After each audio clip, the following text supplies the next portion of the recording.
अस्सलाम वालेकुम स्टूडेंट्स, हम पढ़ रहे हैं 9th क्लास फिजिक्स का चैप्टर 5 और आज का हमारा टॉपिक है mass of earth. Students, mass क्या होता है, इससे आप अच्छी तरह एफिलिएशन है आपको, जिसको हमने मैस एंड वेट में फ़र्क में पढ़ा था। मैस क्या है? Quantity of matter that is possessed by a body is known as mass. यानी वो क्वांटिटी जो किसी भी मैटर ने पोजेस की होती है, जितनी मिकदार किसी मैटर ने पोजेस की होती है वो क्या कहलाती है? मैस। बट यहाँ पे अर्थ की बात हो रही है, ठीक है? तो अर्थ का मैस, ठीक है। अब अर्थ का मैस स्टूडेंट्स देखा जाए तो आप थोड़ा सा इमेजिन करें कि अर्थ का मैस तो बहुत ज़्यादा लार्ज है। अर्थ के मैस का जो मैग्नीट्यूड है that is very very very biggest. तो क्या आप सोच रहे होंगे कि अर्थ का मैस को दूसरे ऑर्डिनरी ऑब्जेक्ट्स जो होते हैं, जैसे उनका मैस आप इलेक्ट्रॉनिक बैलेंस से कैलकुलेट कर लेते हैं, फिजिकल बैलेंस से कैलकुलेट कर लेते हैं, तो क्या आप अर्थ का मैस भी इन इंस्ट्रूमेंट से कैलकुलेट कर सकते हैं? नो वे।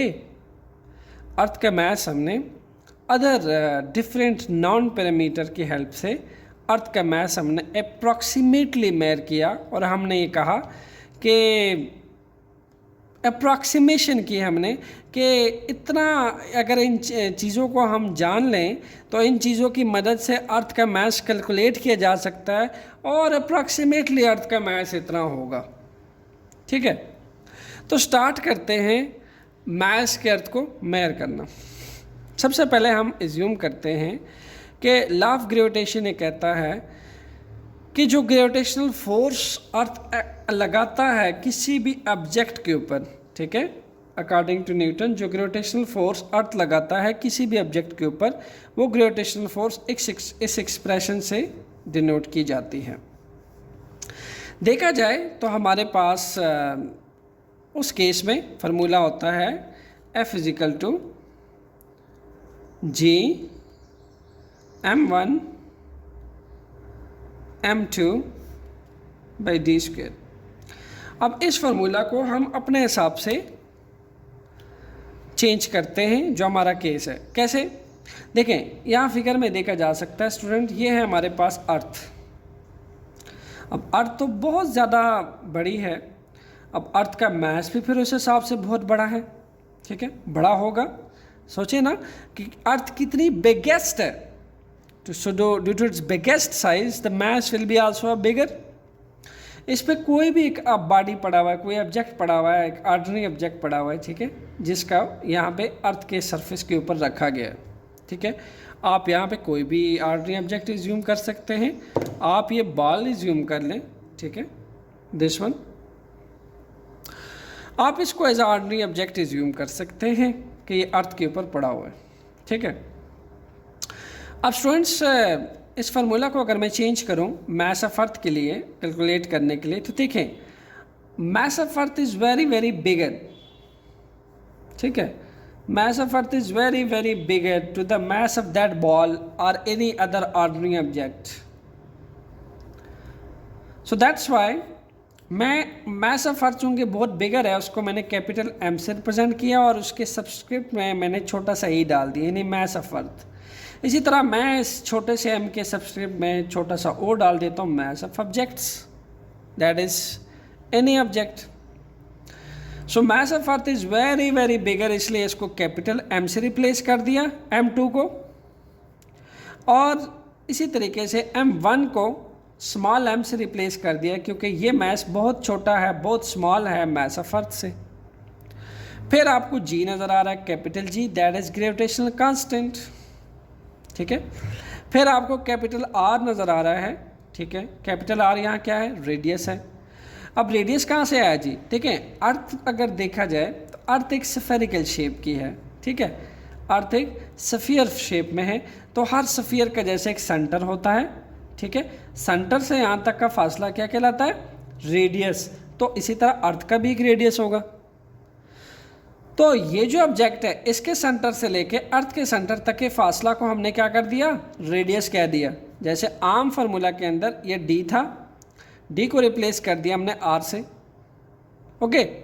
सो ये हमने न्यूटन लॉ ऑफ ग्रेविटेशंस का जो फार्मूला है उसको चेंज करके लिख दिया F equal to G M ME by R square. इसको बोल देते हैं स्टूडेंट हम इक्वेशन 1। अब अगर देखा जाए तो हमने लास्ट लेक्चर में ये बात पढ़ी थी कि अर्थ अगर किसी ऑब्जेक्ट को अपनी तरफ खींचता है तो हर ऑब्जेक्ट का नॉन ज़ीरो मैस होता है, यानी उसका कुछ ना कुछ मैस होता है, ज़ीरो नहीं होता है। इस बॉल का कुछ ना कुछ मैस है, दैट्स वाई इसका कुछ ना कुछ वेट डाउनवर्ड अपीयर हो रहा है। ठीक है, इस बॉल का कुछ ना कुछ वेट अपीयर होता है। तो जो ऑब्जेक्ट अर्थ के सरफेस के ऊपर होते हैं, ठीक है, जब हम अर्थ के सरफेस से उठाते हैं या अर्थ के सरफेस पे होते हैं स्टूडेंट्स, तो due to its weight it attracted toward the centre of the earth. तो हम ये कहते हैं कि जो ऑब्जेक्ट अर्थ के सेंटर की तरफ अट्रैक्ट होते हैं वो वेट की वजह से होते हैं। ठीक है, because weight is what, weight is a force due to which earth attracts the object toward its centre. So this object mass m, small mass m, this is attracted toward the center of the earth due to its weight. Weight of the object is responsible for that attraction toward the center of the earth.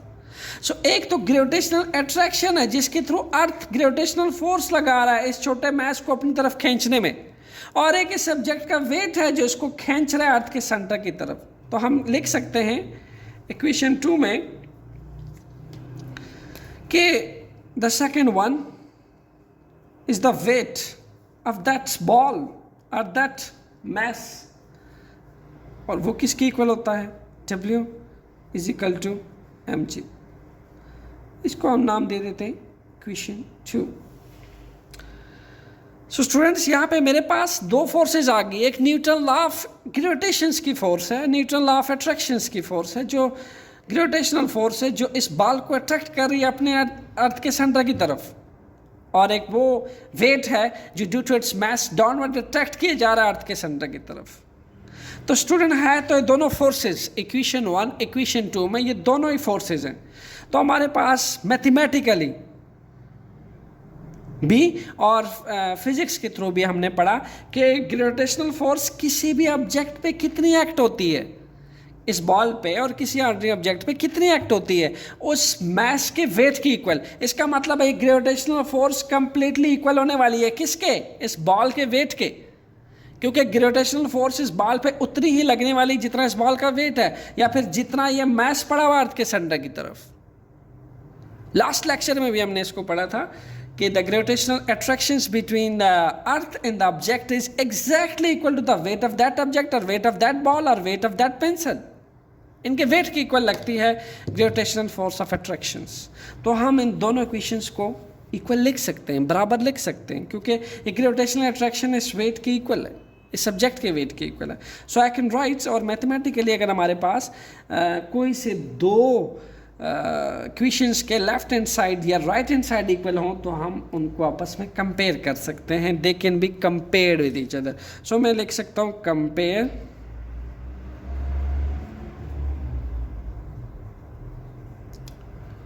Equation 1 and 2. By comparing equation 1 and 2, I can write that कि ये जो दो right side पे equations लिखी हुई हैं जी ME by R square और mg, ये दोनों भी एक दूसरे की इक्वल है, और वैसे भी इक्वल है क्योंकि इस मैस का जो वेट है वो एग्जैक्टली इक्वल है किस चीज़ के, इस ग्रेविटेशनल अट्रैक्शन की इक्वल है जो इसको अर्थ के सेंटर की तरफ खींच रही है। ठीक है जी। So I can write mg is equal to gmme। So mathematical terms के अकॉर्डिंग अगर हमारे पास दो कोई से टर्म्स कॉमन आती हैं किसी भी एक्सप्रेशन में तो हम उन टर्म्स को कैंसिल कर सकते हैं। जैसे कि हमारे पास एक ये टर्म है और ये टर्म है, they will cancel with each other, और जो हमारे पास नेक्स्ट इक्वेशन बचेगी that will be equal to small g capital G ME by R square. Student यहाँ पे दो जी हैं, क्लियर। एक क्या है, कौन सा जी है, एक है gravitational acceleration, that is gravitational acceleration, and that one is gravitational constant. So don't mix these two g with each other, these two have much difference, ठीक है। तो ये आपका ग्रेविटेशनल एक्सेलरेशन है, जो ऑब्जेक्ट एक्सेलरेट करता है ड्यू टू ग्रेविटेशनल फोर्स, ये जी वहाँ से आया है। और ये जो आपको कैपिटल जी नज़र आ रहा है, ग्रेविटेशनल कांस्टेंट है दो ऑब्जेक्ट्स के इंट्रैक्शन के बीच में, जो कांस्टेंट हमें मिलता है, ठीक है। सो इसको हम नाम दे देते हैं इक्वेशन 3। स्टूडेंट्स अगर यहाँ से इक्वेशन 3 को हम रीअरेंज करें, चूँकि हम तो इंटरेस्टेड है मास ऑफ अर्थ में, हमें तो मास ऑफ अर्थ कैलकुलेट करना है, तो हम इसको रीअरेंज कर सकते हैं इक्वेशन 3 से, और हम इसको लिख सकते हैं मास ऑफ अर्थ एंड लिख के आप इसको लिख सकते हैं। आर स्क्वायर देखा जाए तो डिवाइड हो रहा है इस एक्सप्रेशन के ऊपर, ठीक है। तो दूसरी साइड पे जाके मल्टीप्लाई होने वाला है, और कैपिटल जी मल्टीप्लाई हो रहा है, दूसरी साइड पे जाके डिवाइड होने वाला है। So I can write J R square divided by capital J. अब स्टूडेंट्स ये जो आपको वैल्यूज़ नज़र आ रही हैं, ये वैल्यूज़ हमारे पास नॉन वैल्यूज़ हैं, ठीक है। स्मॉल जी अगर देखा जाए तो बिल्कुल अर्थ के सेंटर के क्लोज्ड स्मॉल जी की वैल्यू क्या होती है, that is 10 ms-2। Gravitational acceleration जो होता है दैट इज़ 10 ms-2। सो हम तीनों के लिए फर्स्ट ऑफ ऑल वैल्यू लिख लेते हैं, इसको हम इक्वेशन 4 का नाम दे देते हैं। हमारे पास इक्वल है small g that is 10 ms-2। ऐसा यूनिट लाजमी लिखा करें किसी भी न्यूमेरिक वैल्यू के साथ, that will help you to get the last answer with its unit, okay. Similarly जो रेडियस ऑफ अर्थ है, ये भी एक एक्सपेरिमेंटली कैलकुलेटेड है, ठीक है। R E radius of earth, यहाँ पे भी आप ई लिख दें because it's a radius of earth, और you can say that it's a distance between the centre of the object centre of the earth, and that is experimentally calculated कि कोई object जब अर्थ के सेंटर की तरफ पे ऊपर पड़ा होता है, अर्थ के सरफेस पे पड़ा होता है, तो एग्जैक्टली उसका रेडियस वही होता है जो अर्थ का रेडियस है। तो अर्थ का रेडियस क्या है, 6.4 मल्टीप्लाई 10⁻6 मीटर, और रेडियस क्या है, ये चूँकि एक फासला है, फासले को आप किस पे मेजर करते हैं, आप मीटर में। इसी हिसाब से लास्ट में बचता है ग्रेविटेशनल कांस्टेंट। सो आपके पास ग्रेविटेशनल कांस्टेंट की वैल्यू होती है that is 6.673 multiply 10⁻⁻11 newton metre square पर kg square. So I get, ये हमारे पास तीन कांस्टेंट्स हैं, ठीक है, और तीनों की हमारे पास ये वैल्यू है, ठीक है। स्मॉल जी की सरफेस ऑफ द अर्थ पे ये वैल्यू होती है, ठीक है। रेडियस ऑफ अर्थ हमारे पास ये गिवन है, और ये ग्रेविटेशनल कांस्टेंट है। So put these 3 values in equation 4। Putting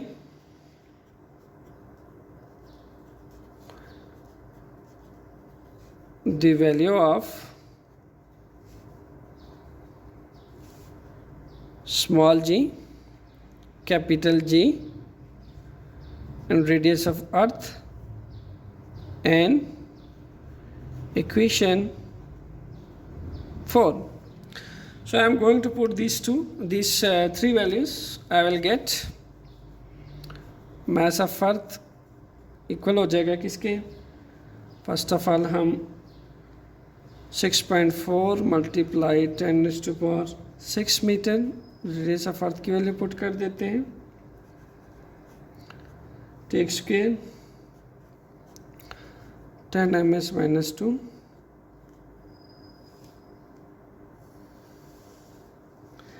and I will put capital G 6.673 multiply 10 raised to power minus 11 Newton meter scale.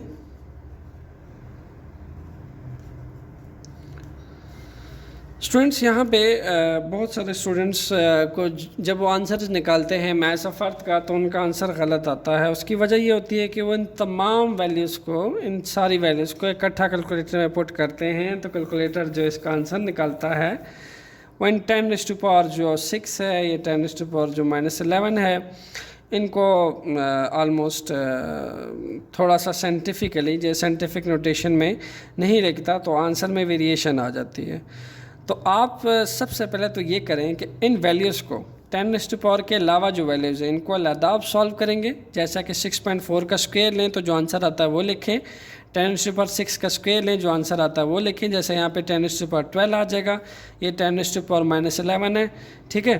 तो 10 रेज़्ड टू पावर -11 को जब तुम ऊपर लेके जाओगे तो 10 रेज़्ड टू पावर 12 और 10 रेज़्ड टू पावर 11 इसको आपस में सॉल्व करोगे, ठीक है।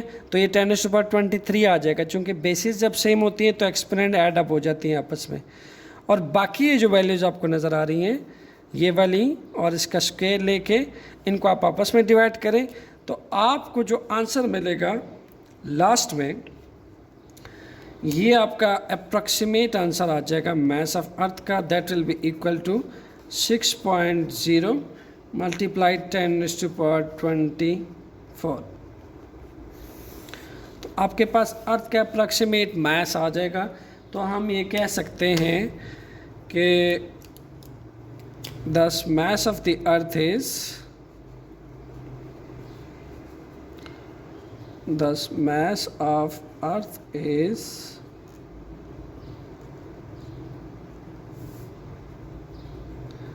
6.0 multiplied 10 raised to power 24 kg. So mention always SI unit, that is kg. All students, आपको mass of earth समझ आ गया होगा। In case of any questions, put it in comment box. Enjoy physics and stay tuned for the next coming lecture, that is variation of G with altitude. Thank you.